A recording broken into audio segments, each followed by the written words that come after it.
The plane hummed at 30,000 feet, slicing through the night sky toward Washington. DC turbulence rattled the cabin, a low rumble that made the overhead bins creak. The fasten seatbelt sign dinged, its sharp chime cutting through the murmurs of restless passengers. In row 9, seat B, she sat a woman nobody noticed. Her faded hoodie hung loose, her eyes quiet but sharp, fixed on nothing. No luggage, no smile, just silence that seemed to swallow the noise around her.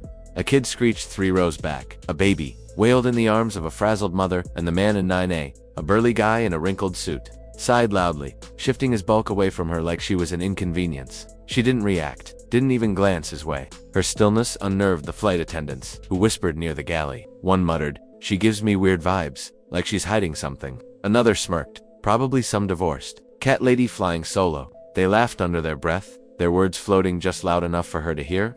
She didn't flinch, didn't blink, just kept staring ahead as if the world didn't exist. The cabin shook again, harder this time. Glasses clinked in first class, and a plastic cup rolled down the aisle. The pilot's voice crackled over the intercom, but strained. "Ladies and gentlemen, we're experiencing minor turbulence. Please remain seated and keep your seatbelts fastened." But in the cockpit, the truth was unraveling. The co-pilot slumped in his seat unconscious, his head lolling to one side. Warning lights flashed across the console, screens flickering with garbled data. The main system was glitching, controls sluggish, unresponsive. The pilot tried the radio, his voice low and urgent. "Ground control, this is flight 237, requesting immediate assistance." Static hissed back, a deadline. Then, a new alert blinked on the screen, cold and cryptic. "Unverified passenger. Row 9, code E9, clearance 7. The pilot froze, his fingers tightening on the controls. Clearance 7 wasn't a term thrown around lightly, it was reserved for operatives, buried so deep even the government barely acknowledged them. His hand shook as he reached for the intercom, his voice steady but laced with dread, requesting immediate assistance from Echo 9. The cabin fell silent, every head turning toward row 9. Passengers craned their necks, confusion rippling through the crowd. "Echo 9, what's that mean?" A woman in 12C whispered. "Is she an air marshal or something?" A man across the aisle muttered. The lead flight attendant, a tall woman with a tight bun, approached cautiously, her smile professional but uneasy. "Ma'am, the pilot's asking for you," he said. "Echo 9. The woman in 9B didn't hesitate. She stood slowly, peeling off her hoodie to reveal a plain black shirt underneath.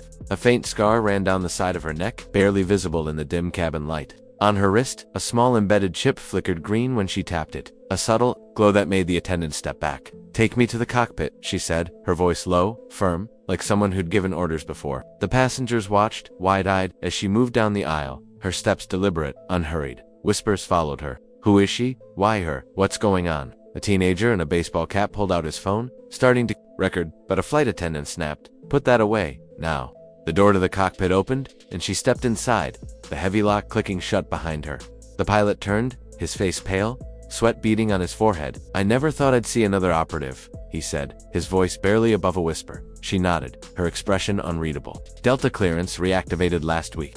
Her eyes swept the cockpit, taking in the chaos flashing alerts. The unconscious co-pilot, the stuttering controls. "You've been jammed," she said, her tone matter-of-fact. "This isn't turbulence.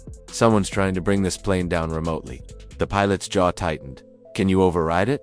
She reached into her pocket and pulled out a small encrypted USB drive, no bigger than a thumbnail. "Only if you trust a ghost." He hesitated, his eyes flicking to the drive, then to her. He nodded once, sharp, and slid his chair aside. She plugged the device into the console, her fingers flying across the keys.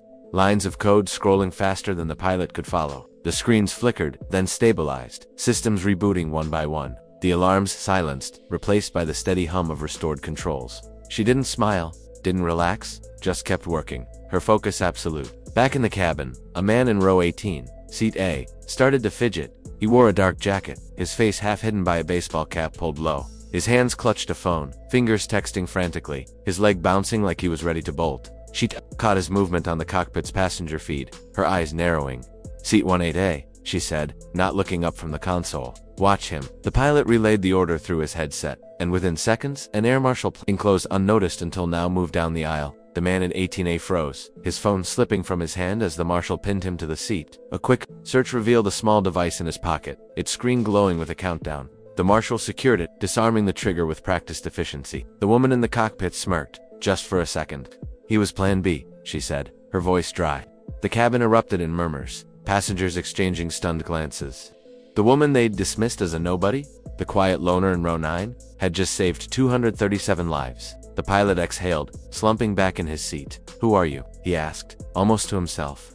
She didn't answer, just unplugged her drive and slipped it back into her pocket. "Get your co-pilot to medical when we land," she said, standing, "and don't mention me in the report." She walked out, leaving the pilot staring at the empty space where she'd been.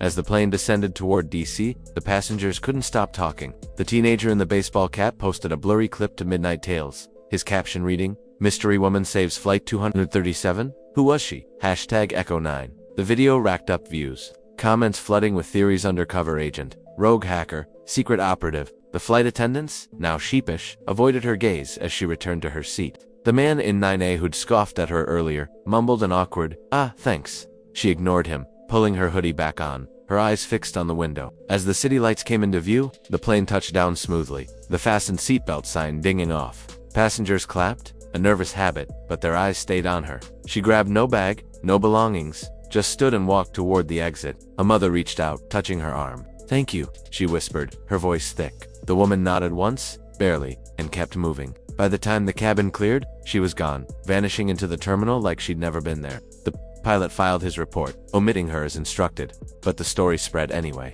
MidnightTales picked it up, weaving it into a late-night video titled "The Ghost of Flight 237. The channel's subscribers ate it up, begging for more. Their comments a mix of awe and disbelief. She didn't care about the fame, the theories, or the viral clips. Somewhere, in a dimly lit room, she tapped her wrist chip, its green glow pulsing as she checked a secure message. "Mission complete. Stand by for next assignment." She leaned back, her scar catching the faint light, and for the first time that night, she allowed herself a small, private smile. The world could keep guessing. She was already gone. If that story sent a shiver down your spine, drop a comment on MidnightTales and smash that subscribe button for more pulse-pounding tales of unsung heroes and hidden truths. Every flight has its secrets, and we're here to uncover them, one story at a time. Join the MidnightTales community, and let's unravel the mysteries together.